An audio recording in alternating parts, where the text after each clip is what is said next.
We need to talk about the coercive economics of overtime, the way financial pressure forces workers to accept dangerous hours under the fiction that it's voluntary. Here's the structural problem. Base wages have stagnated for decades in many industries. What used to be achievable on a 40-hour-per-week salary now requires overtime just to cover basic expenses. Housing costs have increased, healthcare costs have exploded, and real wage growth hasn't kept pace. This creates a situation where overtime isn't extra income for luxuries. It's necessary for rent, groceries, and medical bills. Employers understand this dynamic and exploit it through deliberate understaffing. When you staff at minimum levels, you guarantee that overtime will be necessary to meet production demands. Then you can claim the overtime is voluntary while knowing that workers can't afford to refuse it. Workers fear retaliation if they decline. Maybe not official retaliation, but schedule changes, assignment to less desirable tasks, or simply being seen as not a team player.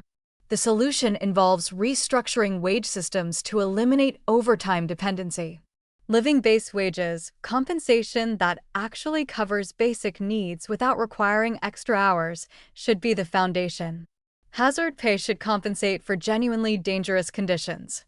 Shift differentials can recognize inconvenient hours without requiring excessive total hours. Workers' rights frameworks vary dramatically by jurisdiction.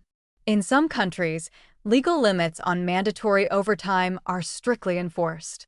Workers have clear rights to refuse unsafe work without retaliation. Collective bargaining gives workers actual power to negotiate reasonable hours. In other jurisdictions, particularly in the United States, these protections are weak or non-existent. For workers currently trapped in overtime dependency, financial planning strategies can help reduce that dependency over time. Budgeting to live on base wages, even if it requires significant lifestyle adjustment, provides freedom to refuse dangerous overtime. Side income alternatives, and I'll discuss the complications of multiple jobs in another article, can provide financial buffer without the specific dangers of excessive overtime and hazardous work. There's a societal cost that needs acknowledging. When workers are injured during economically coerced overtime, taxpayers often fund their healthcare through emergency rooms, disability programs, and other social safety nets. The employer captured the productivity gains from excessive hours, but society bears the cost when workers are injured. This is cost externalization, privatizing profits while socializing costs. The warning here is that the overtime trap is real and dangerous. If you need overtime to survive, you're in a vulnerable position where you may accept unsafe conditions because the alternative is financial catastrophe.